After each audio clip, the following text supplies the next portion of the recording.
کسی کو اپنا مشیر خاص بنایا ہوا تھا اور بنی اسرائیلیوں کو لفٹ کرانے کے لیے تیار نہیں تھا.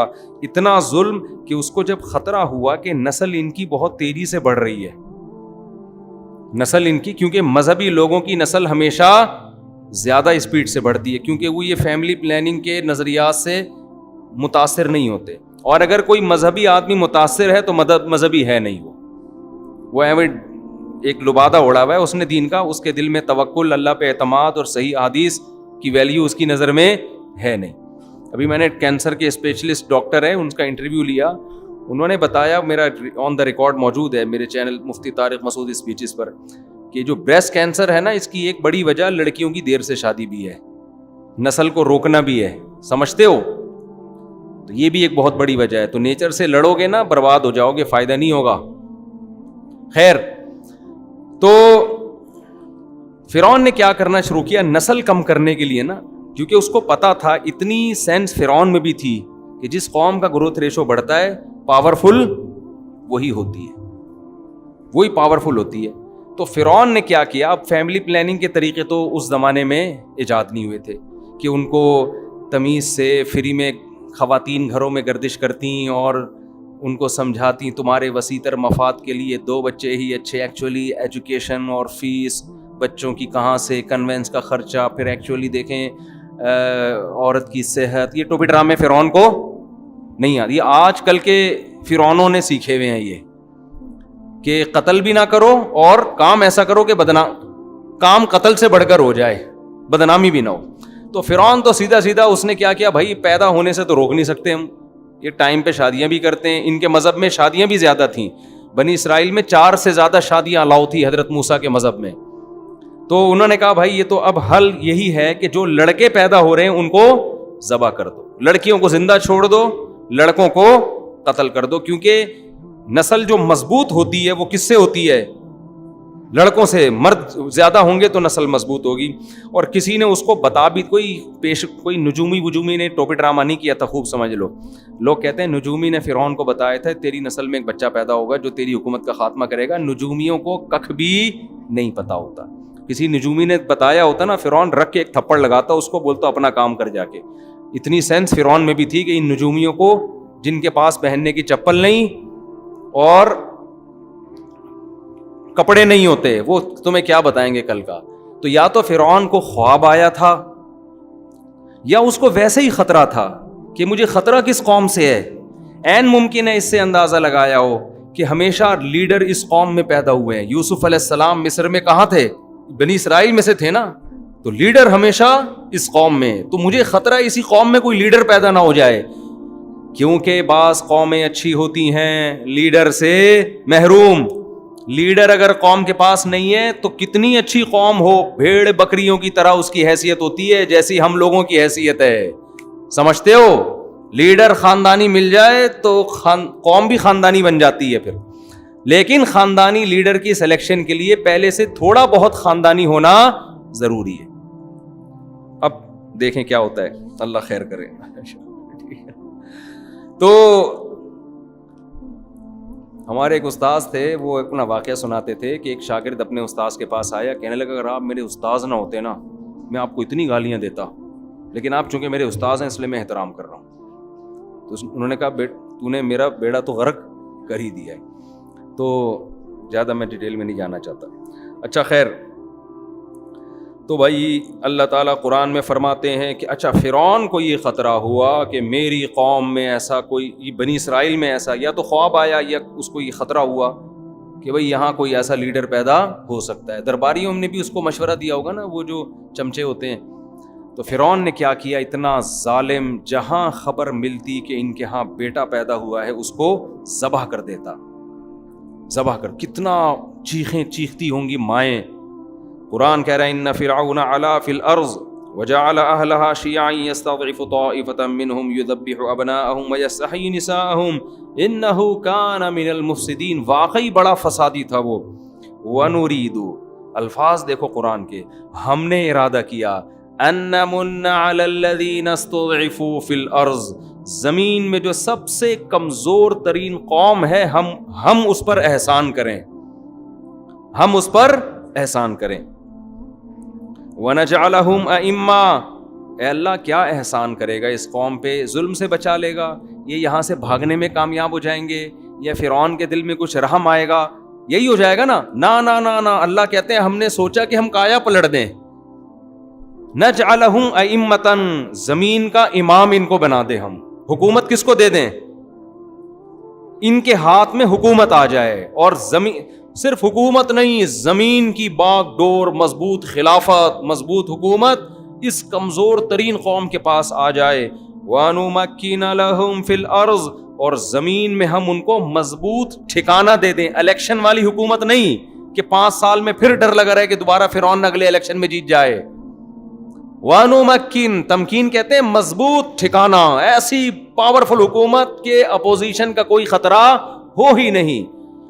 وَنُمَكِّنَ لَهُمْ فِي الْأَرْضِ وَنُرِيَ فِرْعَوْنَ وَهَامَانَ وَجُنُودَهُمَا، اور ہم نے ارادہ کیا کہ ہم فرعون اور حامان جو اس کا سب سے بڑا چمچا وزیر تھا، وہ اور ان کا جو لشکر تھا، ان کی جو فوج تھی جو ظالم تھی، ہم ان کو دکھا دیں ما کانوا یحذرون، جس چیز سے وہ ڈر رہے تھے کہ ایسا نہ ہو جائے گا. تو ہم نے کہا ہم ایسا کر کے دکھائیں گے. کیسے اللہ نے انتظام کیا؟ وَأَوْحَيْنَا إِلَىٰ أُمِّ مُوسَىٰ، حضرت موسیٰ کی ماں کو جب حمل ہوا اور بچے کی ولادت کا وقت آیا، کتنی مبارک ماں ہیں، قرآن ان کا قرآن میں کیسے ذکر کرتا ہے. موسیٰ کی وجہ سے ان کی ماں کی بھی عظمت بڑھ گئی. عورت کی عزت میں اس کی اولاد، اس کے شوہر، اس کے باپ کا بہت بڑا دخل ہے. اور آج میرا جسم میری ورزی والوں نے عورت کو مرد سے کیا کر دیا ہے؟ رشتے سے آزاد. کوئی رشتہ ہی نہیں رہا اس کا مرد کا، بس آزاد زندگی گزارو. وَأَوْحَيْنَا إِلَىٰ أُمِّ مُوسَىٰ، ہم نے موسیٰ کی ماں کو وحی کی، ان ارضعیہ، کہ اسے دودھ پلاتی رہے. حضرت موسیٰ کی ماں پیغمبر نہیں تھیں، ولی اللہ تھیں. اس سے پتہ چلتا ہے کہ پیغمبر کے علاوہ بھی کسی پر الہام ہو سکتا ہے، لیکن وہ الہام شرعی حجت نہیں ہوتا، اس سے کوئی مسئلہ ثابت نہیں ہو سکتا. فَإِذَا خِفْتِ عَلَيْهِ، اے موسیٰ کی ماں، جب تجھے موسیٰ پر خطرہ ہو کہ فرعونی آئیں گے اور اس کو ذبح کر دیں گے، فَأَلْقِيهِ فِي الْيَمِّ، تو اس کو دریا کی موجوں کے حوالے کر دینا. وَلَا تَخَافِي وَلَا تَحْزَنِي، خوف نہ کرنا، غم نہ کرنا. اِنَّا رَادُّوهُ إِلَيْكِ، یہ جو قرآن کے الفاظ ہیں نا، یہ اردو میں ترجمہ ہو ہی نہیں سکتا ان کا. یہ جو بلاغت ہے نا قرآن کی، یہ بیان نہیں کی جا سکتی. اِنَّا رَادُّوهُ إِلَيْكِ، ہم اسے تیری طرف لوٹا کر چھوڑیں گے. ڈالے گی کہاں؟ دریا میں، لیکن ہم اسے تیری طرف لوٹا کر چھوڑیں گے. وَجَاعِلُوهُ مِنَ الْمُرْسَلِينَ، اور صرف ایسا نہیں ہے کہ اس کو زندہ بچا کے تیری گود میں پہنچائیں گے، بلکہ ہم اسے پیغمبروں کی جماعت میں شامل کریں گے. تو قرآن کہتا ہے فَالْتَقَطَهُ آلُ فِرْعَوْنَ، اللہ کی قدرت، صندوق میں بند کر کے بچے کو دریا کی موجوں کے حوالے کیا، اور جس سے بچانا چاہتے تھے وہ صندوق اسی کے محل میں پہنچ گیا. وقالت امرأة فرعون، جب وہ صندوق کھولا گیا، لایا گیا فرعون کے محل میں کہ بھئی ایک صندوق سے بچہ ملا ہے، نے بھی دیکھا، اس کی بیوی نے بھی دیکھا، دربانیوں نے بھی دیکھا. اب ان کو نہیں پتا تھا، اگر پہلے پتا چل جاتا بنی اسرائیل کا ہے تو مار دیتے، شہید کر دیتے. قالت امرأة فرعون، فرعون کی بیوی نے کہا قرۃ عین لی ولک، یہ میری اور تیری آنکھوں کی ٹھنڈک ہے. لا تقتلوہ، اسے قتل مت کرو. عسیٰ ان ینفعنا، ہو سکتا ہے ہمارے کام آ جائیے. او نتخذہ ولدا، یا ہم اس کو بیٹا بنا لیں. کہا جاتا ہے فرعون کی اولاد نہیں تھی، واللہ عالم، ہم اس کو بیٹا بھی بنا سکتے ہیں. ادھر موسیٰ علیہ السلام کی ماں کو جب پتا چلا کہ نکلا کہاں ہے یہ بچہ، فرعون کے محل میں، تو قرآن کہتا ہے اصبح فؤاد امی موسیٰ فارغا، موسیٰ کی ماں کا دل صبر سے خالی. مسئلہ یہ تھا اگر وہ جا کے بتا دیتی میرا بیٹا ہے تو لازمی قتل ہونا تھا، وہ سمجھ جاتے تو بنی اسرائیل کی ہیں. لیکن ماں نہیں کیسے بتائے، ان کو تو ویسے ہی کہ بھی میرے دشمن کی گود میں کیوں پل رہی ہے.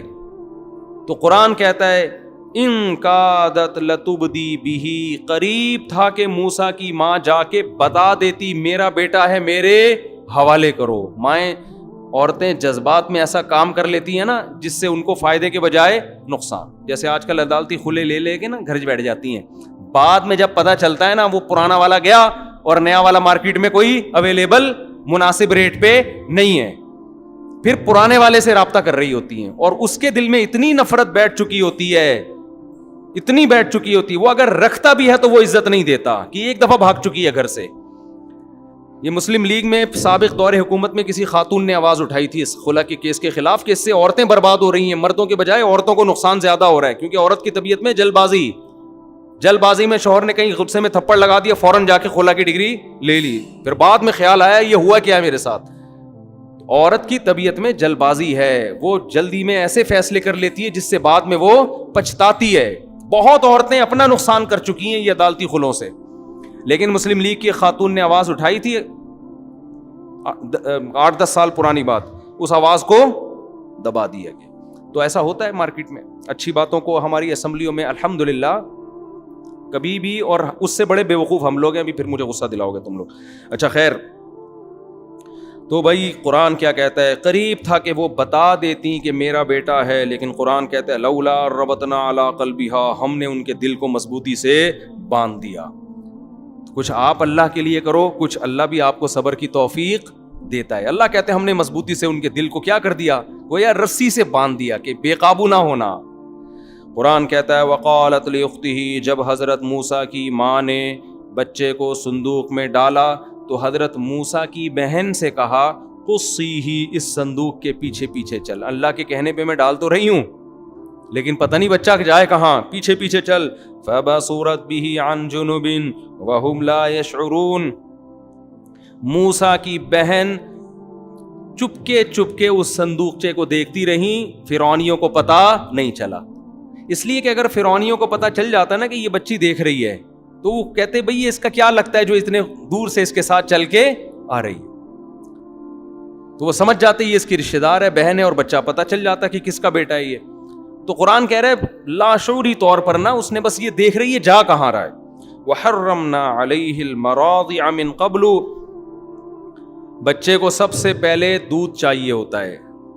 تو فرعون کی بیوی نے جب مشورہ دیا نا اس کو قتل نہیں کرو, فرعون نے کہا بالکل آپ کا مشورہ سر اور آنکھوں. سمجھتے ہو, سمجھ تو گئے ہوگے آپ لوگ. اب کیا ہوا کہ جی وحرمنا علیہ المراضع من قبل, ہر دودھ پلانے والی کے دودھ کو اللہ نے موسیٰ پر حرام کر دیا. حرام کا مطلب موسیٰ کسی کی چھاتی کو منہ لگانے کے لیے تیار نہیں.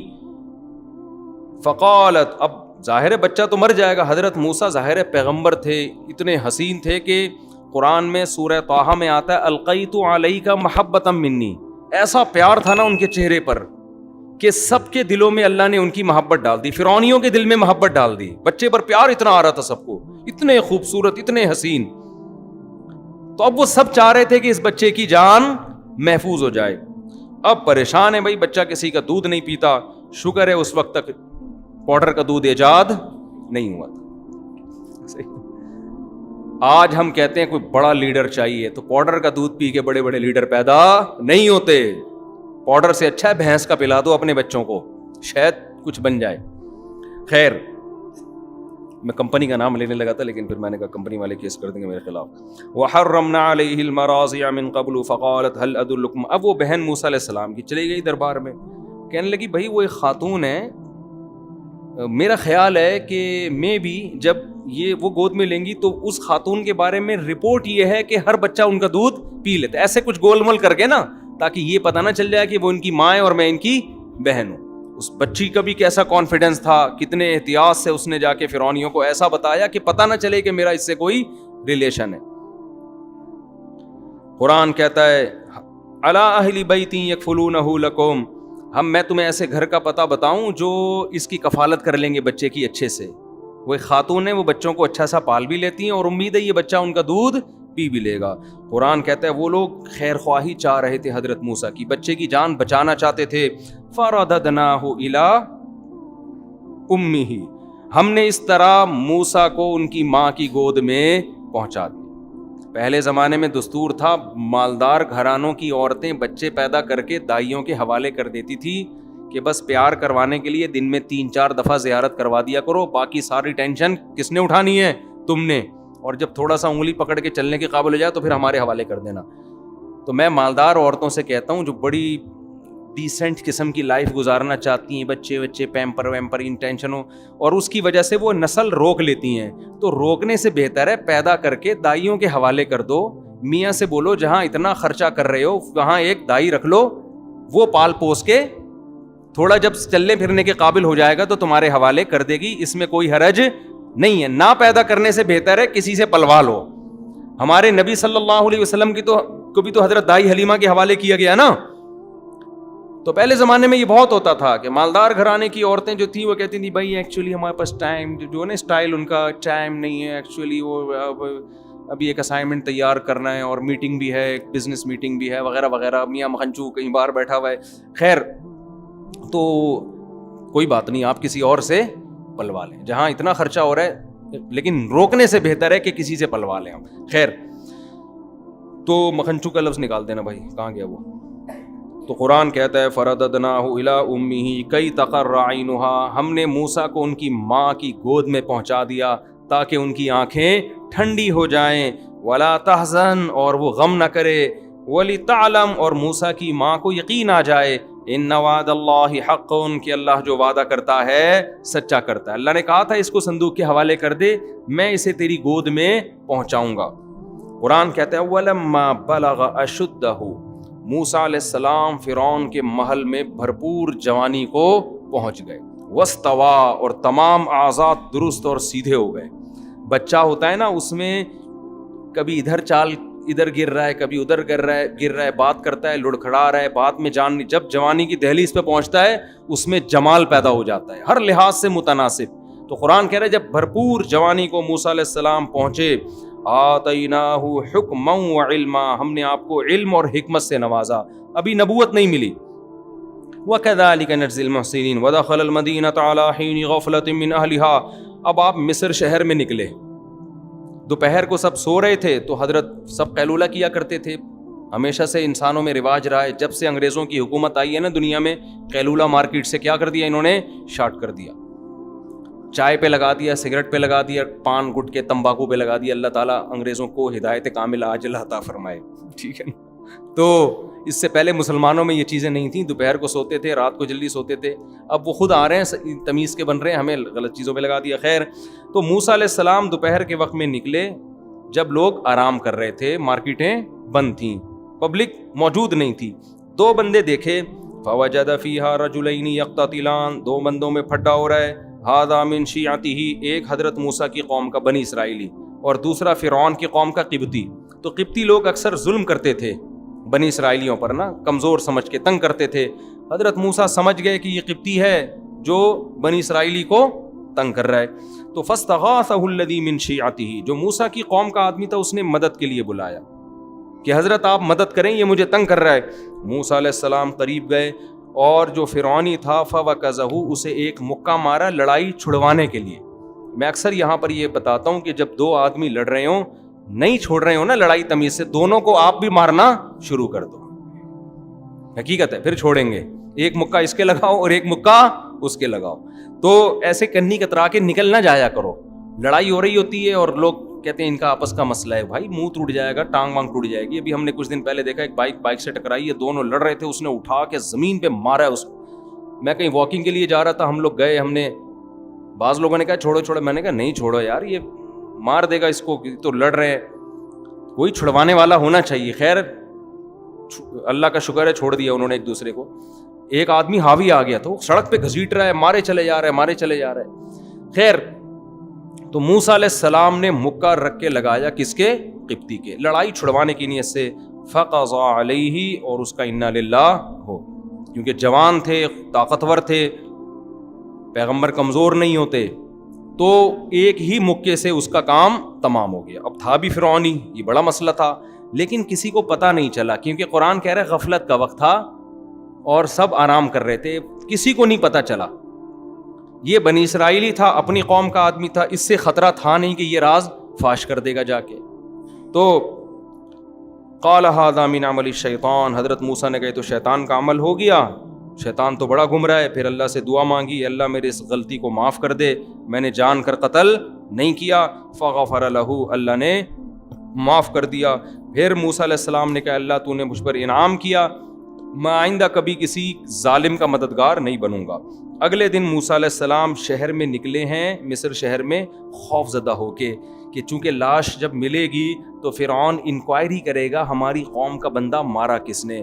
جب پتہ چلے گا میں نے تو پھر وہ مجھے زندہ نہیں چھوڑے گا، کیونکہ فرعون کو جب بعد میں پتہ چل گیا بنی اسرائیل کے ہیں تو ویسے ہی وہ حسد کرتا تھا اور نقصان پہنچانے کی کوشش کرتا تھا. لیکن کیا ہے کہ آرام سے جا رہے تھے، پتہ ہی نہیں چلا کسی کو کس نے مارا ہے. فَإِذَا الَّذِي اسْتَنصَرَهُ بِالْأَمْسِ يَسْتَصْرِخُهُ، اچانک نظر پڑی کہ جو آپ کی قوم کا آدمی جس کا کل کسی قبطی سے پھڈا ہو رہا تھا آج کسی دوسرے بندے سے پھڈا ہو رہا ہے اور موسیٰ علیہ السلام کو مدد کے لیے پکار رہا ہے، آ جائیں بھائی. ٹھیک ہے نا. حضرت موسیٰ علیہ السلام نے ارادہ کیا میں اس کی مدد تو کرتا ہوں لیکن اس کو تھوڑی تنبیہ تو کروں نا کہ تو روزانہ ہی پھڈے کر رہا ہوتا ہے. تو حضرت موسیٰ نے کہا انک لغوی مبین، تو کھلی غلطی پر ہے، کل بھی جھگڑ رہا تھا آج بھی جھگڑ رہا ہے. جب اس کو ڈانٹا ہے پھر قرآن کہہ رہا ہے اب موسیٰ مدد کے لیے اسی کی مدد کے لیے گئے ہیں، کیونکہ قبطی طاقتور تھا، ایسے موقع پہ کمزور کی مدد کی جاتی ہے نا. لیکن اپنی قوم کا آدمی یہ سمجھا کہ مجھے ڈانٹا ہے تو شاید اب یہ مجھے مارنے آ رہے ہیں، وہ ڈانٹ سے یہ غلط سمجھ بیٹھا. سمجھ رہے ہیں بھائی، مدد تو حضرت موسیٰ نے اسی کی کرنی تھی لیکن اس کو پہلے ڈانٹ لگا دی کہ تو نالائق، تو روزانہ لڑتا ہے. اب قرآن کہہ رہا ہے ارادہ کیا حضرت موسیٰ نے کہ فرعونی قبطی کو پکڑیں، جا کے گریبان سے پکڑیں، اس کو ہٹائیں. اتنی اسپیڈ سے آگے گئے ہیں کہ یہ سمجھا کہ اس دفعہ چانٹا کس کے پڑے گا، میرے پڑے گا. تو یہ نالائق جو ہے اس نے راز فاش کر دیا موسیٰ علیہ السلام کا. اس کو چاہیے تھا نا تھوڑا کنٹرول کرتا، یار بھاگ جاتا وہاں سے. قتل کا پتہ چل تمہاری مدد میں بندہ مارا ہے تو تم چپ تو رہو کم از کم. کتنا نالائق تھا نا بنی اسرائیلی. تو اس نے کیا کہا، یا موسیٰ ترید ان تقتلنی، اے موسیٰ آپ مجھے قتل کرنا چاہتے ہو، کما قتلت نفسا بالامس، جیسے کل آپ نے بندہ مارا ہے. کل ایک بندہ آپ نے مار دیا، مجھے لگتا ہے آج آپ مجھے مارنا چاہتے ہو. وما ان ترید الا ان تکون جبارا فی الارض، آپ زمین میں اپنا روب دبدبہ قائم کرنا چاہتے ہو. وما ترید ان تکون من المصلحین، اصلاح نہیں چاہتے. آپ کو میں مدد کے لیے بلا رہا ہوں تو چھڑوا کے چلے جاؤ، آپ بندے ہی مارنا آپ نے شروع کر دیے. تو آپ کی نیت اصلاح کی نہیں ہے. اب بات ایک دم لیک آؤٹ ہو گئی نا جب شور مچایا اس نے. اس کو پتا چل گیا اچھا بھائی کل بندہ انہوں نے مارا تھا. فرعون تک بات پہنچی. فرعون کے درباریوں میں مشورہ ہوا کہ بہترین موقع ہے موسیٰ کو قتل کرنے کا، کیونکہ تو ویسے ہی پریشان تھے نا کہ یہ بات میں ثابت ہو گیا تھا بنی اسرائیل کے. اب بہترین موقع ہے، ہر جگہ اچھے لوگ بھی ہوتے ہیں.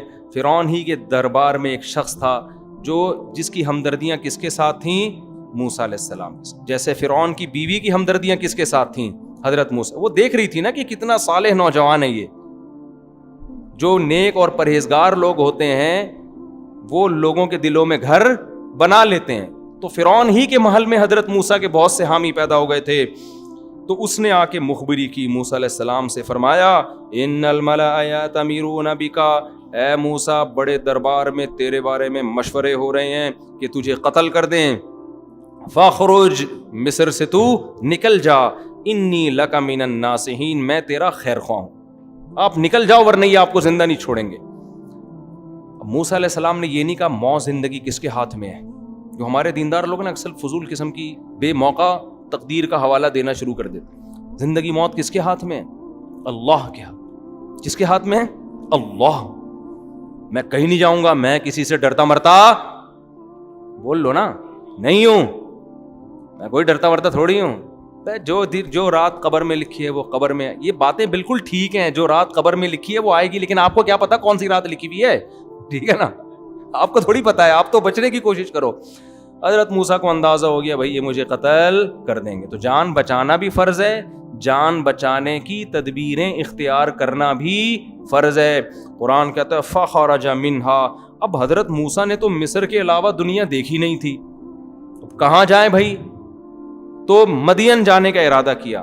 کیونکہ سنا تھا کہ مدین کی حکومت اچھی ہے, بادشاہ اچھا ہے, تو ارادہ آپ نے کیا کیا, مصر سے کہاں چلا جاؤں, مدین. اب پیدل نکل گئے. فخرج منها خائفا يترقب, خوف کی حالت میں اور لوگوں سے چھپتے چھپتے مصر سے نکل گئے, اس خوف سے کہ کوئی مجھے دیکھ نہ لے. تو خوف بھی ہو سکتا ہے پیغمبروں کے دل میں, یہ سب چیزیں نیچرل ہیں. اگر آپ کے کوئی قتل کی کوشش کر رہا ہے اور آپ کی ٹانگیں کانپنا شروع کر دیں تو یہ اس کی علامت نہیں ہے کہ آپ بے دین ہیں, یہ نیچرل ہے. سمجھ رہے ہو یہ کیا ہے؟ ایک دفعہ میں نے یوٹیوب پہ ویڈیو دیکھی, زلزلہ آیا ہے, سب لوگ ڈر سے بھاگ رہے ہیں, امام صاحب کھڑے ہوئے ہیں, زبردست. پتہ نہیں اندر سے کانپیں کتنی ٹانگ رہی ہوں گی ان کی, واللہ عالم. کسی نے کہا دیکھو امام صاحب کا ایمان دیکھو. میں نے کہا ایمان نہیں ہے, پاگل آدمی ہے, اللہ معاف فرمائے, اسے کہنا نہیں چاہیے امام کو. چھت وت گرے گی, زمین میں پھٹ پھٹا جائے گی.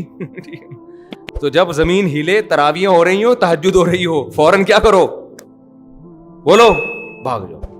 تو یہ کوئی ایمان کی علامت نہیں ہے, زندگی بچاؤ. حدیث میں آتا ہے نماز کے دوران سانپ نکل آئے نا, سانپ کو مار دو جا کے. یہ نہیں کہ خشوع و خضوع سے میں چونکہ نماز پڑھ رہا ہوں, میں اللہ کے دربار میں ہوں, میں سانپ سے نہیں ڈرتا. تو نماز پڑھ رہا ہے, یہ تجھے پتا ہے, اللہ کو پتا ہے, سانپ کو نہیں پتا, یہ وہ اپنا کام کرے گا. تو اس لیے قرآن کہتا ہے کہ موسیٰ علیہ السلام خوف زدہ بھی تھے کہ کہیں کوئی دیکھ نہ لے. یترقب, دیکھتے بھی پھر رہے تھے, چھپتے بھی پھر رہے تھے, اور اسی حال میں آپ نے مصر کو چھوڑ دیا. قال ربی نجینی, اور اللہ سے دعا مانگی, اے اللہ ان ظالموں سے مجھے نجات دے دے. ظالم کیوں؟ اس لیے کہ قتل خطا میں قتل کی سزا نہیں ہے. کچھ غلطی سے بندہ مار دے تو آپ جا رہے ہو گاڑی میں, اچانک کوئی سامنے آ گیا, مر گیا, یہ تھوڑی کہ آپ کو پھانسی کے پھندے پہ لٹکا دو, یہ تو ظلم ہے نا, یہ تو خالصتاً ظلم ہے. ولما توجہ تلقاء مدین, پھر مدین کی طرف رخ کیا اور کہا عسیٰ ربی ان یہدینی سواء السبیل, مجھے اپنے رب سے امید ہے وہ مجھے سیدھا راستہ دکھا دے گا. راستہ مجھے معلوم نہیں ہے لیکن اور کوئی آپشن نہیں ہے, چلو بس مدین کی طرف رخ کر کے نکلتے ہیں, اللہ مدد کرے گا. ولما ورد ماء مدین, ورود عربی میں کہتے ہیں پانی کے کنویں پہ آنا یا پانی کے گھاٹ پہ آنا. حضرت موسیٰ سب سے پہلے مدین جب پہنچے ہیں تو کنویں پہ پہنچے, اس لیے کہ انسان کی سب سے بڑی ضرورت کیا ہے؟ پانی. پہلے زمانے میں بھی لوگ پانی تلاش کرتے تھے, جہاں پانی ہوگا وہاں آبادی ہوگی. تو حضرت موسیٰ بھی جب مصر میں پہنچے تو کہاں پہنچے؟ کنویں کے قریب. وجد من دونہم امرأتین تذودان, دیکھا کچھ دور دو لڑکیاں کھڑی ہوئی ہیں اور وہ ہٹا رہی ہیں, یعنی پانی نہیں پینے دے رہی ہیں اپنے جانوروں کو یا اپنے مویشیوں کو. ووجد امۃ من الناس یسقون, اور بہت سے لوگ مرد جو ہے نا وہ مجمع میں گھسے ہوئے اور پانی نکال کے پلا رہے ہیں انسانوں کو یا اپنے مویشیوں کو, اور وہ لڑکیاں دور کھڑی ہوئی ہیں. تو حضرت موسیٰ کو ان کمزوروں پہ ترس یہ آیا کہ یہ تو ان کا نمبر آنے میں تو کئی گھنٹے لگ جائیں گے. اب یہ شرم کی وجہ سے مردوں کے مجمع میں نہیں جا رہی ہیں, اور مرد اتنے ڈھیٹ, ان کو یہ خیال نہیں آ رہا کہ یار ہمارا مجمع ختم ہوتے ہوتے یہ تو کھڑے کھڑے, دھوپ بھی تھی وہاں بہت, ان کا تو بیچاریوں کا سخت نقصان ہوگا. تو ہم ہی کچھ غیرت دکھا کے خواتین کو کہتے ہیں پہلے آپ پانی نکال لیں, اور ہے بھی کوئی بہت زیادہ نہیں, دو لڑکیاں ہیں نا. تو یہ اس قوم کو سوچنا چاہیے تھا نا یہ, لیکن قوم میں غیرت نہیں تھی. حضرت موسیٰ حالانکہ خود تھکے ہوئے تھے اور خود مسافر تھے, لیکن حضرت موسیٰ کو ان لڑکیوں پہ ترس آیا. یہ ایک ایک چیز سیکھنے کی ہے میرے بھائی. آپ گھننے بن کے کہیں وقت نہ گزارا کریں. کوئی پڑا ہوا ہے, ایکسیڈنٹ میں پڑا ہوا ہے, کوئی کسی کے ساتھ کوئی مسئلہ ہے, کنی کترا کے نکل گئے آپ. شریعت نے ہمیں حکم دیا ہے اگر کوئی محتاج نظر آتا ہے آپ کو معاشرے میں جس کی آپ مدد کر سکتے ہیں تو وہاں کنی کترا کے نہ نکلیں. آپ جا رہے ہو, گٹر کا ڈھکن کھلا ہوا ہے, آپ تھوڑی سی انکوائری کریں, بھائی کوئی گر جائے گا اس میں. لوگ کیا کرتے ہیں, بائک یوں سائڈ سے گھمائی, یوں گھنٹہ لگا کے نکل لیے, بس ہم نکل لیے, ہم بچ گئے, باقی جو آ رہا ہے مرے. اسپیڈ بریکر بعض دفعہ اندھیرے میں بنا دیے جاتے ہیں, لوگ آ کے مر رہے ہیں. ابھی ہمارا گارڈ زخمی ہوا ہے ایک مسجد کے باہر, انہوں نے مسجد وہ کیا کیا, روڈ بلاک کر دیا. روڈ جو بلاک کیا ہے نا, ایک درمیان سی پٹی لگا کے, وہ پٹی بائک والوں کو دور سے نظر نہیں آ رہی, اسپیڈ کے ساتھ آتے ہیں, جب قریب آتے ہیں تو پٹی نظر آتی ہے, اور کئی بائک والے گر چکے تھے وہاں. ہمارا گارڈ بھی وہاں گرا اور اچھی خاصا زخم آیا اس. وہ کہہ رہے میں نے وہاں جا کے بتایا جو لوگ بیٹھے ہوئے تھے, یار یہ کتنے لوگ گر چکے ہیں؟ تو انہوں نے کہا ہاں کیلکولیشن کر کے بتا رہے یار 8-10 بندہ اب تک گر چکا ہے. کسی کو توفیق نہیں ہو رہی یار, کچھ تو کرو بھائی, تمہارے سامنے لوگ گر رہے ہیں, تم روڈ پہ آ کے کھڑے ہو جاؤ. لیکن نہیں, جب تک 25-30 جنازے نہیں اٹھیں گے کسی کو خیال نہیں آتا. تو یہ سیکھنے کی چیز ہے. قرآن اس واقعے کے ایک ایک پہلو کو بیان کر رہا ہے. موسیٰ علیہ السلام کو ان پہ ترس آیا کہ بھائی ان بیچاریوں کا نمبر تو بہت دیر سے آئے گا. تو ان کے پاس آئے, کہنے لگے ما خطبکما, تمہاری کیا حالت ہے؟ قالتا لا نسقی, انہوں نے کہا ہم مجموعوں کے مردوں کے بیچ میں نہیں گھس سکتے. حتی یصدر الرعاء وابونا شیخ کبیر. سوال پیدا ہوتا ہے بھائی پھر گھر سے مرد کو بھیجنا چاہیے تھا نا, لیڈیز کا کام ہوتا ہے گھر میں رہنا, باہر کے کام کس کی ذمہ داری ہے؟ مردوں کی. تو انہوں نے کہا ہمارے گھر میں کوئی مرد نہیں ہے, والد ہیں اور وہ بوڑھے ہیں. وہ کیا ہیں؟ وہ بوڑھے ہیں. فسقا لہما, حضرت موسیٰ نے ان سے ڈول لیا اور ایسے کر کے جا کے پانی نکالا ہے اور جا کے ان کو ڈول پکڑا دیا. ثم تولی الی الظل. اب موسیٰ علیہ السلام کی نیت تو اللہ کی رضا کے لیے ان لڑکیوں کی خدمت تھی اور کوئی ذہن میں مفاد نہیں تھا. لیکن چونکہ مسافر تھے, کوئی ٹھکانہ نہیں ہے, کوئی جیب میں پیسے نہیں ہے کہ کہیں کھانا ہوٹل پہ خرید لیں, ہے بھائی کچھ بھی نہیں ہے. اب تھوڑی سی حضرت موسیٰ کو امید ہوئی کہ شاید یہ لڑکیاں ابا کو جا کے بتائیں کہ میں نے ان کی خدمت کی ہے اور ابا شاید کچھ مجھے بلا کے 1-8 ٹائم کے کھانے کا انتظام کر دیں. نیت تو یہ نہیں ہے لیکن امید ہو گئی. تو اب ان لڑکیوں سے نہیں کہہ رہے کہ دیکھو تم اپنے باپ کے پاس جا کے بتاؤ کہ میں ایک مسافر آدمی ہوں, میں نے تمہاری خدمت کی ہے, میں مسافر ہوں, کھانے پینے کا انتظام نہیں ہے, تو اگر 1-8 ٹائم کے کھانے کا انتظام ہو جائے تو بڑی نوازش ہوگی, باقی تفصیل میں ابا سے مل کے بتاؤں گا یہ ہوا کیا ہے میرے سے. ان لڑکیوں سے موسیٰ علیہ السلام نے یہ, یار نہیں آ رہا سمجھ میں آپ لوگوں کی, ان لڑکیوں سے یہ بات نہیں, یہ سیکھنے کی چیز ہے. غیرت مند لوگ کیسے زندگی گزارتے ہیں, کیوں نہیں کہا؟ اس لیے کہ ان لڑکیوں کے دل میں خیال آ جائے گا اچھا یہ جو ڈول وول سے پانی پلایا ہے تو اس میں ان کا مفاد تھا. آج بسوں میں نہیں کھڑے ہوتے, پہلے نماز روزے کی ترغیب دے کے اپنا چورن بیچ رہا ہوتا ہے. پھر میں ایک دفعہ پنڈی جا رہا تھا بس میں, اس نے بتایا نماز پڑھیں ٹائم پہ, پابندی پہ, جتنے مسافر ہیں نماز. میں نے کہا ماشاء اللہ یار کتنا نیک آدمی, ہم مسافروں کو پہلے سے نماز کی ترغیب دے رہا ہے. اس کے بعد اس نے ٹافی نکالی, گلے کو صاف کرتی ہے, پھیپھڑوں کو آرام دیتی ہے. تو یہ ہوتا ہے, ٹھیک ہے نا. تو انہوں نے نہیں کہا اس لیے کہ ان کے دل میں خیال آ جائے گا کہ بھائی یہ لیول خدمت کا اور اصل میں ان کا مقصد کچھ اور. تو ان سے نہیں کہا لیکن اللہ سے کہا, اس لیے کہ ہم اللہ کے بہرحال محتاج ہیں, اللہ سے ہم نے استغنا نہیں کرنا. اللہ سے کہنے لگے, چھاؤں میں آ کے کھڑے ہوئے درخت کے نیچے اور پھر دعا مانگنے لگے, ربی انی لما انزلت الی من خیر فقیر, اے اللہ اگر تو نے میرے لیے کسی خیر کا ارادہ کر لیا ہے نا, یہ جا کے ابا کو بتائیں گی, ابا شاید مجھے کچھ پیسے ویسے دے دیں اس خدمت کے, تو اگر ایسا ہے تو میں اس کا محتاج ہوں, ایسا ہو جائے, ٹھیک ہے, ایسا کیا ہو جائے, ہو جائے. تو ہمیں یہ بھی سکھایا جا رہا ہے لوگوں کی جیبوں پہ نظر نہ رکھو مگر اللہ سے مستغنی مت. اللہ سے یہی دعا مانگا کرو, اللہ جو تو خیر چاہتا ہے نا میرے لیے, بے شک اس ذریعے سے چاہتا ہے تو اسی ذریعے سے دے دے, مجھے قبول ہے, مجھے کیا ہے, قبول ہے. اللہ نے دعا سن لی. قالت احداہما فجاءت احداہما تمشی علی استحیاء. ادھر حضرت موسیٰ دعا مانگ رہے ہیں, اللہ کوئی خیر کا اگر تیرا ارادہ ہے تو کر دے, میں محتاج ہوں, بھوک بھی لگ رہی ہے, کوئی ٹھکانہ بھی نہیں ہے, کچھ کر دے کوئی انتظام. اللہ نے دعا قبول کی. دونوں میں سے ایک حیا کے ساتھ چلتی ہوئی آئی, دونوں میں سے ایک حیا کے ساتھ چلتی ہوئی آئی اور کہنے لگی, ان ابی یدعوکا, میرے والد نے آپ کو بلایا ہے, لیجزیک اجر ما سقیت لنا, آپ نے جو ہماری خدمت کی ہے ہمارے ابا آپ کو اس کے بدلے میں اجرت دینا چاہتے ہیں. خاندانی لوگ تھے یا نہیں تھے؟ آئے ہائے, کیسے دیکھو ایک ایک چیز سیکھنے کی ہے. کوئی آپ کی فری میں خدمت کر رہا ہو, اس کی زیادہ خدمت کرو آپ. جب وہ اتنا بڑا دل کر رہا ہے تو آپ اس سے بڑا دل کر کے دکھاؤ. ہمارے ہاں جو فری میں کر رہا ہے اس کو نچوڑتے رہتے ہیں کہ تو فری پھوکٹ کا ملا ہوا ہے نا, اس کو تو جوس بنا کے اس کا پی لو. اور جو جتنا تیز ہوگا نا, ڈیڑھ ہوشیار, باس کو نچوڑنے کی کوشش کرے گا, اس کو کھلاتے رہیں گے. مخلص لوگوں کی ہمارے معاشرے میں قدر, نہ مخلص ملازم کی قدر ہے, نہ مخلص باپ کی قدر ہے, نہ مخلص اولاد کی قدر ہے, نہ مخلص بیوی کی قدر ہے, نہ عورت کو مخلص شوہر کی قدر ہے. بیوی مخلص ہے جس کی آپ کے مال پہ نظر نہیں ہے, وہ کہتی ہے بچا بچا کے آپ کو واپس کر دیتی ہے, کھلاؤ اس کو, خوب دبا کے کھلاؤ. بولو بھائی جب تیرا دل اتنا بڑا ہے, بیگم یہ لو, یہ 5,000 کا نوٹ, بس میرا ویسے ہی دل کر رہا تھا. نہیں, جو تیز عورت ہوگی وہی تمہارے بٹوے سے پیسے نکالے گی. جو شریف ہے تم اس کا جہیز بھی کھا جاؤ گے. اور دوسری طرف بھی یہی معاملہ ہے, میاں اگر شریف ہے, سرنج سے نا اس کا خون نکال کے اپنے بھائیوں کے چڑھا دے گی.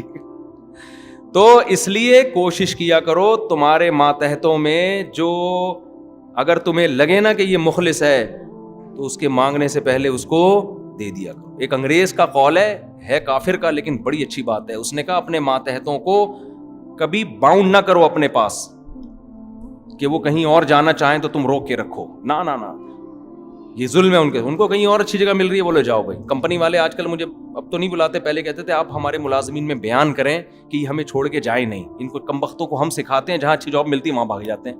میں نے کہا یہ تو میں بھی ہوتا تو میں بھی یہی کرتا. آپ نے ان کو سکھایا اپنے لیے, اپنے فائدے کے لیے, تو ان کو اپنا فائدہ جب کہیں اور نظر آئے گا تو جائیں گے یہ.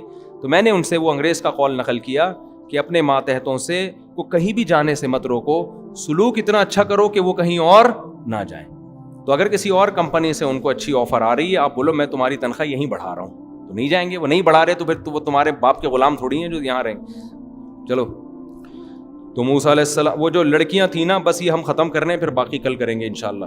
تو وہ جو لڑکیاں تھیں ان کے والد بھی خاندانی, وہ یہ کر سکتے تھے کہ چلو کسی نے فری میں پلا دیا, بس ٹھیک ہے جاؤ چھوڑو, بس اللہ اس کو جزائے خیر دے. لیکن ان کے باپ نے قدر کی کہ ایک طرف اتنے نالائق لوگ کہ بیٹیوں کو ایسا نہیں کر رہے کہ لیڈیز فرسٹ, بھئی آپ پہلے آ جائیں. ایسے نالائقوں میں اگر ایک ایسا ہے جو فری میں اتنی خدمت کر رہا ہے, ترس آ رہا ہے, تو ہمیں بھی دل بڑا کرنا چاہیے, اس کو اس کی اجرت ہم دیں گے. تو دونوں میں سے ایک آئی حیا کے ساتھ. حیا کے ساتھ بھی اللہ نے ذکر کیا اس لیے کہ اللہ کو عورت میں حیا کا عنصر پسند ہے. اس لیے میں کہتا ہوں اللہ کا واسطہ, خواتین جس طرح سے بائکوں پہ بیٹھتی ہیں نا دونوں پاؤں ایک طرف کر کے, اس میں حیا زیادہ ہے. اس کلچر کو تبدیل کرنے کی کوشش مت کرو. حیا ایسی چیز نہیں ہے جو ہم لغت سے نکال کے دکھائیں کہ کس طرح حیا ہے. حیا دیکھنے سے پتہ چل جاتی ہے, دیکھنے سے پتہ چل جاتی. ہاں اس میں یہ خطرہ ہوتا ہے کہ پاؤں کپڑا نہ الجھ جائے, اس کا کوئی متبادل تلاش کرو. کیونکہ بعض خواتین اس طرح بیٹھتی ہیں کہ بائک کے اس میں نا چین میں برقع پھنستا ہے, چادر پھنستی ہے, تو چین کور ہونا چاہیے. چین کور ہو تو پھر نہیں پھنستا. تو سمٹ کے بیٹھیں تاکہ کپڑا پہیے میں پھنسنے کا خطرہ نہ ہو. باقی اس پہ بخاری مسلم کی حدیثیں پیش کرنا کہ اونٹ میں خواتین ایسے بیٹھتی تھیں, یہ پاگلوں والی حرکتیں ہیں. یہ اونٹ میں تو اس طرح بیٹھ ہی نہیں سکتی, اور بائک کو آپ اونٹ پہ قیاس نہ کرو. یہی وجہ ہے کہ آج آپ کوئی بھی علماء صلحاء دیکھیں گے, حتیٰ کہ جو یہ دلائل دے رہے ہیں نا کہ اس طرح بیٹھنا چاہیے, ایک پاؤں ادھر ایک پاؤں ادھر کر کے, وہ بھی اپنی بیوی اور بہنوں کو اس طرح نہیں بٹھاتے بائک پر. ان کو پتہ ہے کہ اچھا نہیں لگے گا یہ عمل دیکھنے میں. تو اس لیے حیا کو جتنا پروموٹ کر سکتے ہو میرے بھائی کرو. اور حیا کے کوئی لگے بندے اصول نہیں ہوتے. عرف, بہت ساری چیزوں میں عرف فیصلہ کرتا ہے کہ حیا کس میں زیادہ ہے. ہاں کوئی خاتون خود بائک چلا رہی ہوں تو چلانے میں وہ اس طرح کر کے بیٹھ نہیں سکتی, وہ ایک مجبوری ہے. نہیں یاری بات میرا خیال ہے. بعض لوگ یہ بھی طنز کرتے ہیں اس طرح بیٹھ کے چلائے گی کیسے, تو میں چلانے کی بات تھوڑی کر رہا ہوں. چلانا پڑے گا, وہ تو ظاہر ہے ایک پاؤں ادھر ہوگا ایک پاؤں ادھر ہوگا. میں پیچھے بیٹھنے میں کہہ رہا ہوں کہ پیچھے بیٹھیں تو دونوں پاؤں ایک طرف کر کے بیٹھیں. جہاں مجبوری میں چلانا ہو تو پھر چلانے میں تو ظاہر ہے ایک پاؤں ادھر ہوگا اور دوسرا پاؤں ادھر ہوگا. اس میں یوں بیٹھ کے کون پاگل مشورہ دے گا. تو کیڑے نکالنے والوں کو, ایپ تلاش کرنے والوں میں سینس نہیں ہوتی, وہ پھینکتے رہتے ہیں بیٹھ کے, اوٹ پٹانگ باتیں کرتے رہتے ہیں. خیر ہم اپنی بات کی طرف آتے ہیں. قرآن کہہ رہے فجاءتہ احداہما تمشی علی استحیاء, دونوں میں سے ایک آئی حیا کے ساتھ چلتے ہو. حیا کے ساتھ چلنا کسے کہتے ہیں؟ ایک تو راستے کے کنارے پہ چلیں, روڈ کے بیچ میں نہ چلیں. خواتین کو چاہیے کیسے چلیں؟ راستے کے کنارے پہ, پراپر پردہ ہونا چاہیے. تو وہ جب آئی اور کہنے لگی میرے ابا نے آپ کو بلایا ہے, کیوں بلایا ہے؟ آپ کو میرے ابا اجرت دینا چاہتے ہیں. حضرت موسیٰ علیہ السلام چلے گئے. وہ تو پہلے ہی امید لگا کے بیٹھے ہوئے تھے. انہوں نے کہا اللہ نے میری دعا قبول کر لی. اس سے صاف پتہ چل رہا ہے استغنا کی بھی ایک لمٹ ہے. بھیکاری پن بھی مت بنو اور اتنا استغنا بھی نہ کرو کہ اللہ کچھ دینا چاہتے اور آپ کو نہیں جی مجھے اللہ کھلائے. تو قرآن کہتا ہے قالت احداہما، ہاں موسیٰ علیہ السلام آئے تو ابا نے جب موسیٰ علیہ السلام سے بات چیت کی تو پھر پوری تفصیل پوچھی آپ ہو کہاں سے، آپ ہو کہاں سے. حضرت موسیٰ نے اپنا پورا واقعہ بیان کر دیا. بھائی میں ایسے فرعون کے محل میں پڑا ہوں، بڑا ظالم ہے، ہماری قوم کے ہزاروں بچوں کو قتل کر دیا اور مجھے بھی تنگ کرتا تھا، ایک قبطی کا مجھ سے قتل ہو گیا. پوری صاف بات کی موسیٰ علیہ السلام نے، کوئی اس میں جھوٹ نہیں، جو تھا ویسے کا ویسا بیان کر دیا. تو یہاں بھی 2 نمبری ہوتی ہے. ایک اجنبی آدمی جس کو پتا ہے مجھے اس کنٹری میں کوئی رشتہ ملے گا نہیں، اس کا جب کسی گھر میں جانا ہو اور 2 لڑکیوں کی خدمت بھی کر چکا ہو تو اس کو داماد بننے کی بھی ایک لالچ پیدا ہو سکتی ہے نا. تو یہاں وہ حقیقت نہیں بیان کرے گا بلکہ جھوٹ موٹ کے کاروبار اور بزنس پیش کرنا شروع کر دے. ایکچولی میرا مصر میں بڑا بزنس ہے اور میں بزنس کے سلسلے میں یہاں آیا. یہ بھی گڑبڑ ہوتی ہے. حضرت موسیٰ نے کچھ نہیں، کیونکہ کوئی لالچ نہیں بھائی کسی سے. اس لیے میں کہتا ہوں رشتے لینے جایا کرو، جو ہو وہ بیان کر دیا کرو، ہونا ہوگا ہو جائے گا. جھوٹ بول کے اچھی جگہ شادی سے بہتر ہے کسی خراب جگہ شادی کر لے سچ بول کے، وہ پھر بھی پائیدار ہوگا معاملہ. دھوکہ نہیں دے انسان کسی کو. موسیٰ علیہ السلام نے اپنی پوری کہانی سنائی. بھئی میرے ساتھ یہ ہوا. تو وہ کہنے لگے لا تخف نجوت من القوم الظالمین، اب خوف نہ کرو، اللہ نے تمہیں ظالموں سے نجات دے دی ہے. قالت احداہما یا ابت استاجرہ، دونوں بیٹیوں میں سے ایک نے مشورہ دیا کہ ابا ہمارے گھر میں کوئی بھائی نہیں ہے، ہماری بکریاں چرانے کے لیے ہمیں ایک اچھا ملازم چاہیے، ایسا ملازم جو ایماندار بھی ہو اور طاقتور بھی ہو. ایماندار اس لیے گھر میں لڑکیاں ہیں. آپ بعض دفعہ مزدوروں کو لے کر آتے ہیں، وہ گھر کی عورتوں کو جھانکنا تاکنا شروع کر دیں. میں نے دفعہ ایک مزدور کا انتظام کیا، مجھے کسی نے کہا اس کو نہیں رکھو. میں نے کہا کیوں؟ کہہ رہے اس کی عادت ہے کمبخت کی، جس گھر میں مزدوری کرتا ہے ان کی عورتوں کو جھانکتا ہے جا کے. مشہور ہے ماشاءاللہ، اللہ نے اتنا نوازا ہے کہ اس فیلڈ میں کیا ہو گیا ہے، مشہور ہو گیا. اس کا کام ہی یہی ہے کمبخت کا.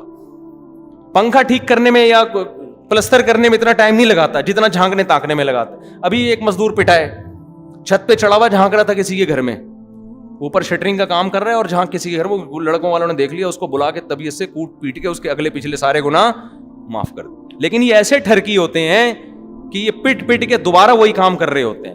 تو گھر میں آپ جب کسی بندے کو رکھتے ہو سب سے پہلے اس میں امانت دار ہو، کسی کی بہو بیٹی کے ساتھ خیانت نہ کرے. نمبر 2 اس لحاظ سے بھی امانت دار ہو کہ ڈیوٹی پابندی سے کرے، ورنہ خیانت کرنا شروع کر دے. آپ حضرت موسیٰ نے بکریاں چرائیں، میرا تجربہ ہے آپ اپنی بکری خود پالتے ہو اتنی اسپیڈ سے بڑھ رہی ہوتی ہے، چرواہے کو دے دو، بڑھنے کے بجائے چھوٹی ہونا شروع ہو جائے گی روز بروز. اس کی اپنی بکریاں بڑھ رہی ہوں گی، آپ کی کیا ہونا شروع ہو جائیں گی. میں نے بکری کا بچہ دیا، وہ اتنے کا اتنا ہی ذبح کیا، پھر ہم نے 1 سال کے بعد بڑا ہی نہیں. کھلاتے ہیں نہیں، چلا کے اپنے جانور کو بڑے ٹائٹ طریقے سے پال رہے ہوتے ہیں. تو بچیوں نے کہا کہ سب سے بہتر ملازم جو گھر میں ملازمت کے لیے وہ ہے نمبر 1 ایماندار ہو، نمبر 2 طاقتور ہو. خالی نیک ہونا بھی کافی بولو نا نہیں ہے، کیونکہ آپ بعض دفعہ ایسا آدمی ملازم رکھ لیتے ہو کہ اس کی تنخواہ اتنی نہیں ہوتی جتنا اس کو کھلانے پلانے گلوکوز کی بوتلیں چڑھانے پر خرچ ہوتا ہے. آپ یہ بھی میرے پاس ایسے کیسز بھی آ چکے ہیں. تو صحت مند ہونا چاہیے. تو یہ صحت مند بھی ہے. صحت کا اندازہ اور ایمانداری کا اندازہ ان بچیوں نے اتنی دیر میں کیسے لگا لیا؟ سوال پیدا ہوتا ہے نا بھائی. ان کی تو 2 ملاقاتیں ہوئی ہیں اور ایک دم انہوں نے فیصلہ کر لیا کہ ایماندار بھی ہیں اور طاقتور بھی. علماء کہتے ہیں طاقت کا اندازہ لگایا ڈول نکالنے سے. وہ جو لوگ تھے نا وہ ایسے یوں کر کے نا کھینچ رہے تھے، گھنٹہ لگ جاتا تھا ان کو. ہمارے حضرت تو پوری نقل کر کے بتاتے تھے نا، ای کی چی چی کی آوازیں آ رہی ہوتی تھی. ڈول بھی بڑے بڑے ہوتے تھے پہلے. حضرت موسیٰ گئے ہیں اور ایسے کر کے ڈول نکالا. ان بچیوں کو اندازہ ہو گیا کہ یہ نوجوان کمزور نہیں ہے. اور امانت کا اندازہ ایسے ہوا کہ اس پورے پروسیس میں انہوں نے دیکھا کہ ان کی نگاہیں مسلسل زمین پر جھکی ہوئی تھی. ایک دفعہ بھی انہوں نے لڑکیوں کی طرف نگاہ اٹھا کے نہیں دیکھا. میں نے ایسے لوگ بھی دیکھے, آپ مستورات کے ساتھ جا رہے ہو نا کار میں, پیچھے ٹیکسی والا کیا کرتا ہے, وہ جو گلاس ہوتا ہے نا پیچھے دیکھنے کا, وہ آپ کی بیوی پہ سیٹ کر دیتا ہے. یہ گرلز اسکول جو ہوتے ہیں نا, گرلز, ان میں جو وین پہ نہیں آ رہے ہوتے, وین میں لے جانے کے لیے جو ڈرائیور ہوتے ہیں, ان میں بہت ہوتا ہی ہے. ایسے شادیاں ہوئی ہیں, ہمارے ایک جاننے والے تھے, وہ اب تو پرانا ہو گیا, ان کو نہیں پتا چل, تو بچے بھی ان کے بڑے ہو گئے, بچپن کا واقعہ ہے. وہ لڑکیوں کے اسکول میں نا لڑکیوں کو لے کے جاتا تھا وہ لڑکا, تو وہاں اس نے ایک لڑکی پہ سیٹ کیا ہوا تھا وہ گلاس, وہ نہیں جو پیچھے دیکھنے کی, آنکھ مٹکا ہوا ہے, اور بالآخر الحمدللہ دونوں کی شادی ہوئی. چلو اچھا ہوا شادی ہو گئی, بچے بھی ہو گئے ماشاءاللہ, ہنسی خوشی زندگی گزر رہی ہے ان کی. تو اس طرح بھی ہوتا ہے بھائی, ٹھیک ہے شادی ہونا تو ٹھیک ہے, لیکن ابا نے اس لیے تھوڑی بٹھائی ہے بچی کے آپ گلاسز سے اس کو جھانکو, آپ ویسے ہی پیغام بھیج دیتے. اور ایسے بھی ہم نے اچھے لوگ دیکھے ہیں کہ وہ اس کا خیال کرتے ہیں کہ بھائی آپ جب اگلے پر اعتماد کر رہے ہیں تو آپ اس کے اعتماد کو ٹھیس نہ پہنچائیں.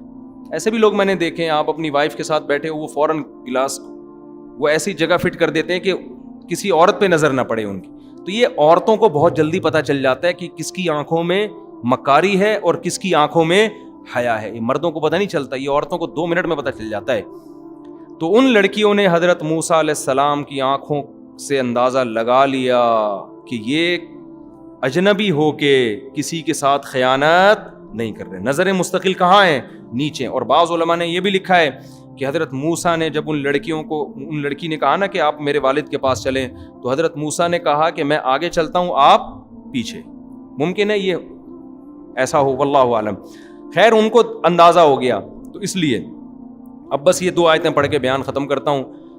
تو وہ جو لڑکیوں کے والد تھے نا, یہ کہا جاتا ہے کہ شعیب علیہ السلام تھے, کہ اس کی کوئی دلیل ہے نہیں. ان لڑکیوں کے دیکھو, باپ کو سب سے زیادہ فکر بیٹی کے بالغ ہونے کے بعد اس کی شادی کی ہوتی ہے, جو غیرت مند باپ ہے. سب سے زیادہ فکر کس کی ہوتی ہے؟ جو غیرت مند باپ ہے نا, اس کو فکر ہوتی ہے مجھے اپنی بیٹی کے لیے رشتہ چاہیے. آج کل یہ فکر ختم ہو گئی, بلکہ بچی بتا بھی دیتی ہے نا ابا کو کہ وہاں شادی کرنی ہے, تو ابا دور لگ کے تھپڑ لگاتے ہیں اس کے. شرم نہیں آتی بھی, ایجوکیشن ہے ایکچولی, وہی ایکچولی شروع ہو جائے گا پھر. تو جو غیرت مند ہے, ہمیں یہ واقعہ اللہ اتنی تفصیل سے کیوں بیان کر رہے ہیں؟ یہ کوئی معاذ اللہ کہانی ہے, ایک ایک پہلو سے سبق دلانے کے لیے کہ وہ لڑکیوں کے والد نیک آدمی تھے, تو وہ مسلسل تلاش میں تھے, مجھے اپنی بیٹی کے لیے کوئی اچھا شوہر چاہیے. تو ان کو اندازہ ہو گیا کہ یہ اس آدمی میں 2 کوالٹیز ہیں, نمبر 1 صحت اچھی ہے, نمبر 2 ایماندار ہے. تو داماد کی سلیکشن میں بھی 2 چیزیں دیکھی جاتی ہیں, صحت مند ہو اور ایماندار ہو. ہمارے ہاں ان 2 کو اگنور کر کے روکھڑا دیکھا جاتا ہے, کماتا کتنا ہے. اگر وہ ایماندار نہیں ہے, کماتا ہے, خدا کی قسم یہ کمائی عذاب جان بن جائے گی. اسی کمائی سے وہ آئس پیے گا, اسی کمائی سے شراب پیے گا, اسی کمائی سے لڑکیوں کو جھانکا تاکی کرے گا. پیسہ تقوی کے بغیر آتا ہے تو عیاشی لے کر آتا ہے. دوسری بات یہ کہ پیسہ آنے جانے والی چیز ہے. اگر صحت ہے تو بندہ بزنس کر کے پیسہ کما لیتا ہے, ایمانداری نہیں ہے تو پیسہ وبال جان, اور صحت نہیں ہے تو جب آپ کے اندر کمانے کی طاقت نہیں ہے تو پھر میری طرح آپ سبزی والوں کو پیسے بانٹتے پھر ہوگی. مجھ میں تو تھی طاقت لیکن ٹائم نہیں تھا نا, تو وہی ہو جائے گا. اس لیے علماء کہتے ہیں کہ ایک آدمی اگر صحت مند ہے تو اس کی جیب میں پیسہ ہے یا نہیں یہ مت دیکھو, بلکہ ایسے موقع پہ قرآن کیا کہتا ہے, ان یکونوا فقراء یغنیہم اللہ من فضلہ, اللہ اپنے فضل سے غنی کر دے گا. جب بیوی آئے گی تو کھلانے کا خرچہ بھی اللہ دے دے گا.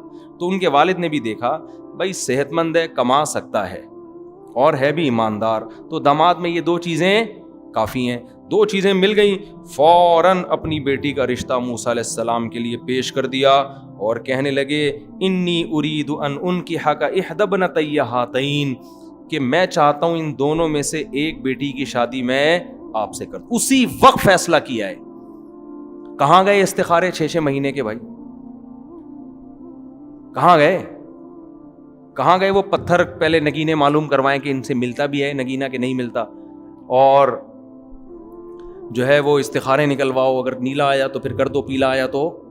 بھائی داماد میں 2 چیزیں جب ثابت ہو گئیں اب کسی استخارے کی ضرورت نہیں ہے, فوراً. پھر یہ بھی نہیں کہا اچھا میں اپنے چاچا, ماموں, خالہ, پھپھو, ممانی اور مصر سے میری کزن بھی آئی ہوئی ہے اور ادھر فلسطین سے میرے نانا آئے ہوئے ہیں, ان سب کو میں بلا کے جرگہ ہوگا, وہ جرگہ فیصلہ کرے گا کہ اس بیٹی کی شادی آپ سے کرنی ہے کہ نہیں کرنی. جن خاندانوں میں بچیوں کی شادی کے لیے جرگے بیٹھتے ہیں ان میں بچیوں کی شادی کے علاوہ دنیا کا ہر کام ہوتا ہے. باپ کو اللہ نے اتھارٹی دی ہے, ہاں یا نہ اسی وقت کر دے. وہ سمجھتے ہو, باپ بہترین فیصلہ کرتا ہے. میری جب شادی ہوئی نا تو میری جو وائف ہیں الحمدللہ اور ان سے میری اولاد ہے, ان کے ابا نے رشتہ داروں کو بتائے بغیر ہاں کر دی تھی, کیونکہ میں دوسری کر رہا تھا نا.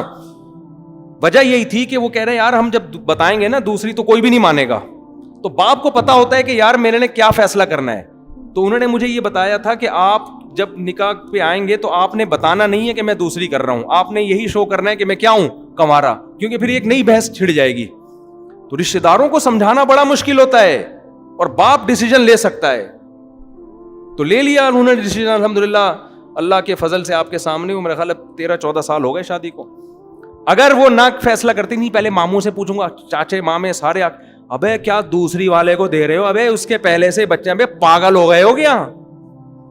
اتنی انکوائری ہوتی نا, اتنی انکوائری کمیشن آفیسر میں بھرتی ہونے کے لیے اتنی انٹیلیجنس خفیہ ایجنسیاں انکوائری نہیں کر رہی ہوتی جتنی باقی سارے کر رہے ہوتے ہیں. ان کو وہ خطرات نہیں ہوتے جو بیٹی کو گھر میں بٹھانے کے ہوتے ہیں. تو باپ صحیح فیصلہ کرتا ہے.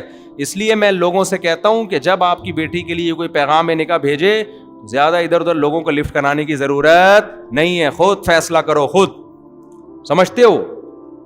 تو ان کے ابا نے بھی خود ہی فیصلہ اسی وقت, کوئی چاچا ماما کو فون نہیں کیا, نہ کسی سے مشورہ, کہا انی اریدو, میرا ارادہ ہے میں اپنی دونوں بیٹیوں میں سے ایک کا نکاح کس سے کرنا چاہتا ہوں, آپ سے. لیکن خطرہ یہ ہے کہ ادھر آپ کی شادی ہوئی ٹھیک ہے نا, آپ بیٹی کو لے کے چلے گئے, میری تو یہی 2 بیٹیاں ہیں گھر میں خدمت کرنے کے لیے, تو میں بوڑھا, میری خدمت کرنے والا کوئی بھی نہیں بچے گا. شرط یہ ہے کہ 10 سال آپ نے بکریاں چرانی ہے, جو ہمارے گھر کا ذریعہ آمدن ہے, جو ہمارے گھر کا ذریعہ آمدن ہے. اور 8 سال چرانی ہے. 2 اگر آپ اپنی طرف سے کر دیں تو یہ غریبی ہے, یہ آپ کی طرف سے ہم پر کیا ہوگا, احسان. حضرت موسیٰ نے فوراً فیصلہ کیا ہے. حضرت موسیٰ نے بھی یہ نہیں کہا کہ ایکچولی میں ذرا استخارہ کر لوں پہلے, اس وقت حالانکہ پیغمبر بنے نہیں تھے, میں ذرا اپنی والدہ سے فون کر لوں. اب ظاہر ہے مصر والدہ سے کہاں جاتے ہیں ملاقات کے لیے, بس بھائی اب دوسرے ملک میں رہے, والدہ بھی نیک تھی, ان کو پتا تھا میرا بیٹا میرے لیے کوئی اچھی بہو ہی لے کر آئے گا.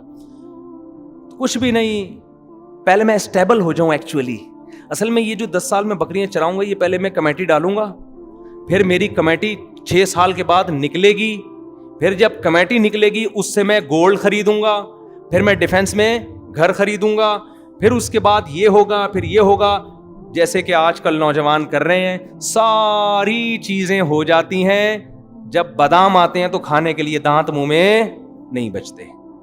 میں نے دیکھا الحمدللہ بہت سے لوگوں نے اسٹیبل ہو کے شادی کی ہے, اسٹیبل ہو گئے, اور وہی میرا والا حال ہوا کہ جب پیسہ تھا تجربہ نہیں تھا, اور جب بزنس کا تجربہ آیا پیسہ شارٹ ہو گیا.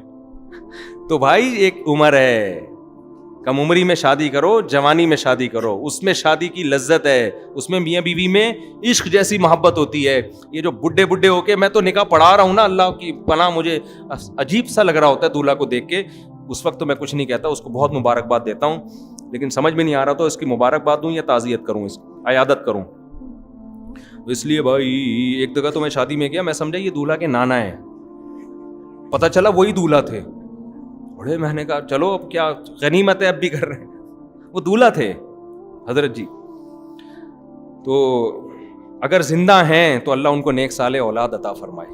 ایک 80 سال کا بوڑھا آدمی مری میں, ہمارے ایک جاننے والے عالم ہیں, اس نے کینیڈا میں کوئی لڑکی پھنسا لی, انگریز لڑکی نا, پاکستانی بڑے ہوشیار ہوتے ہیں, تو لڑکی پھنسا کے اس کو بلا لیا کہ شادی کروں گا تم سے. وہ بھی آ گئی, پتہ نہیں اس کے دل میں کیا ہوگا. اب یہ 80 سال کے بزرگ امام صاحب کے پاس صبح پہنچے. وہ امام صاحب مجھے واقعہ بتا رہے تھے نا, یہ اپنی مسجد کے امام کا بتا رہے یا اپنا ہی بتا رہے, واللہ عالم. مجھے کہنے لگے وہ صبح وہ آیا اور ہمارے امام صاحب سے کہنے لگا کہ میرا شام کو کینیڈا کی ایک انگریز لڑکی سے نکاح ہے, اس کے لیے کیا چاہیے, یعنی ڈاکومنٹ میں کیا چاہیے؟ انہوں نے کہا آپ کا صرف زندہ ہونا چاہیے اس میں, اس کے لیے کیا کیا ضروری ہے. ہاں اس نے یہ کہا کہ فجر میں آئے, کہنے لگا آج عصر میں شام کو میرا اس لڑکی سے نکاح ہے, اس کے لیے کیا کیا ضروری ہے؟ انہوں نے کہا کچھ بھی ضروری نہیں ہے, صرف عصر تک آپ کا زندہ رہنا ضروری ہے. سمجھ رہے ہو؟ تو اس لیے ہر چیز کا ایک ٹائم ہوتا ہے. تو موسیٰ علیہ السلام نے بھی یہ نہیں کہا میں استخارہ نکالوں گا, پازیٹیو آیا پھر میں پہلے میں کچھ ایکچولی پیسے جمع کر لوں, کمیٹی ڈال لوں, یہ نا نا نا نا نا. جس خدا نے آج تک کھلایا ہے, جب بیوی آئے گی تو اس کے کھلانے کا انتظام وہ کر دے گا. حضرت موسیٰ نے فوراً ہاتھ بڑھایا اور فرمایا ذالک بینی و بینک, یہ میرے اور آپ کے درمیان ایگریمنٹ ہے. حضرت موسیٰ نے یہ بھی نہیں کہا میں یہاں شادیاں کرنے نہیں آیا ہیں, میرے پر تو ابھی تو میرا ایک بڑا ویژن ہے, میں اپنی قوم کے نجات کے لیے محنت کروں گا, اسٹرگل کی شادیوں وادیوں میں کیوں مجھے الجھا رہے ہو, ابھی تو میں اپنی قوم کا نجات دہندہ بنوں گا, میں واپس جاؤں گا اور میں ایک اسٹرگل کروں گا, محنت کروں گا, پھر مصر میں انقلاب آئے گا, پھر جب مصر کی حکومت کا خاتمہ ہوگا پھر میں انشاءاللہ آپ سے رابطہ کروں گا, آپ اپنا فون نمبر دے دیجیے مجھے, کانٹیکٹ نمبر دے دیں. نا نا نا بھائی, یہ سارے کام ساتھ ساتھ ہوں گے, پڑھائی بھی ساتھ ساتھ, آپ میڈیکل کالج میں پڑھ رہے ہیں وہ بھی ساتھ ساتھ, شادی بھی, بچے بھی, کوئی کام شادی کی وجہ سے نہیں رکے گا اور کسی کام کی وجہ سے شادی نہیں رکے گی. ایک وجہ سے رکے گی, کوئی لفٹ کرانے کے لیے تیار ہی نہ ہو, کوئی لڑکی نہ دے رہا ہو تو پھر ایک مجبوری ہے, پھر میرا دماغ آ کے مت کھایا کرو. تو قرآن کہتا ہے کہ موسیٰ علیہ السلام نے فوراً کہا ذالک بینی و بینک, یہ میرے اور آپ کے درمیان ایگریمنٹ ہے. ایم الاجلین قضیت, دونوں 8 سال یا 10 سال میں سے کوئی بھی مدت میں نے پوری کر دی, فلا عدوان علی, تو پھر مجھ پر کوئی حرج نہیں ہے, یعنی پھر میں اپنے اس ایگریمنٹ سے کیا ہو جاؤں گا, بری. واللہ علی ما نقول وکیل, اور ہم جو معاہدہ کر رہے ہیں اس پر کون گواہ ہے؟ اللہ گواہ.